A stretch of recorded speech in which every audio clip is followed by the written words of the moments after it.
আজকে আমি রান্না করছি পাবদা মাছ, সেটা আবার সর্ষে পোস্ত আর বাদাম দিয়ে। এখানে অনেকগুলো পাবদা মাছ নিয়েছি, তো মাছগুলোকে একটু কেটে নিই। এই মাছ বুক দুটোকে কেটে নিচ্ছি। এই মাছের বেশি কাটা বাছার ঝামেলা নেই, খুব সহজে এই মাছ কেটে নেওয়া যায়। আমি দেখিয়ে দিচ্ছি কিভাবে কাটতে হয়। মাছের দুটো কাঁটা থাকে, এই কাঁটাগুলোকে কেটে নেব। তার আগে মুখটা কেটে নিচ্ছি, দাঁত রয়েছে তো, দাঁতগুলো। এটা কাঁচি দিয়েও কাটা যায়। তারপরে এই যে কাঁটার এখানে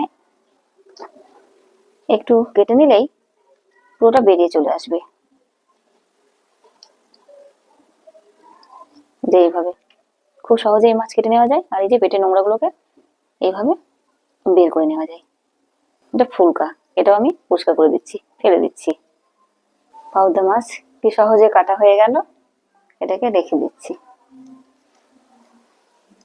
এইভাবেই একে একে আমি সমস্ত মাছগুলোকে কেটে নেব।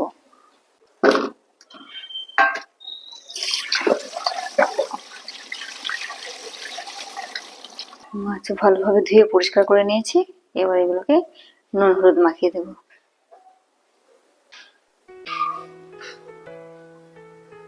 নুন হলুদ মাখানো কমপ্লিট।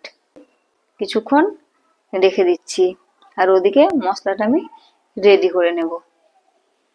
পোস্ত, কালো সর্ষে, বাদাম, আপনারা চাইলে কাজু ব্যবহার করতে পারেন। আর লাগছে আমার কাঁচা লঙ্কা আর আদা, এইগুলোকে আমি পেস্ট বানিয়ে নেব।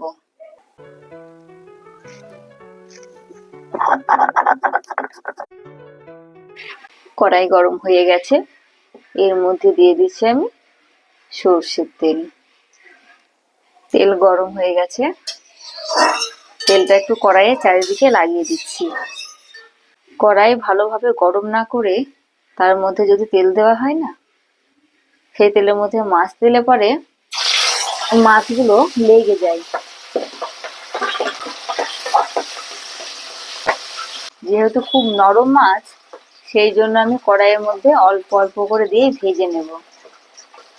একটু বেশি নাড়াচাড়া করলে না মাছগুলো ভেঙে যাবে। মাছগুলো দুই পিঠই খুব ভালোভাবে ভাজা হয়ে গেছে, এবার তুলে নিই।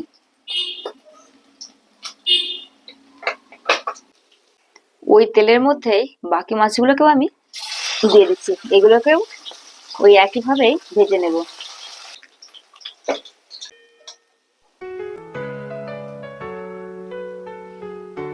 মাছ ভেজে তুলে নিয়েছি। ওই তেলের মধ্যে তো রান্নাটা করব, তেলটা গরমই আছে। ওর মধ্যে এবার ফোড়ন দিয়ে দিচ্ছি, কালো জিরে ফোড়ন দিয়ে দিচ্ছি, লঙ্কা গুঁড়ো আর হলুদ গুঁড়ো। লঙ্কা আর হলুদ গুঁড়ো দিলে পরে রান্নার কালারটা ভীষণই সুন্দর আসে। ওর মধ্যে এবার দিয়ে দিচ্ছি যে পেস্ট বানিয়ে রেখেছিলাম, বাদাম, তারপরে পোস্ত, কালো সর্ষে, আদা, কাঁচা লঙ্কা পেস্ট। এবার এটাকে ভালোভাবে কষাতে থাকবে।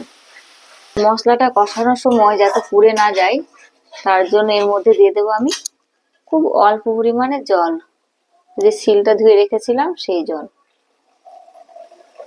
ব্যাস, এটা দিয়ে এবার আমি কষাতে থাকবো যতক্ষণ না মশলা থেকে তেল ছেড়ে আসে। মশলা দিয়ে কি সুন্দর তেল ছাড়তে শুরু করে দিয়েছে, দেখেছেন? তার মানেই মশলাটা আমার কষানো হয়ে গেছে। এর মধ্যে এবার আমি দিয়ে দিচ্ছি জল।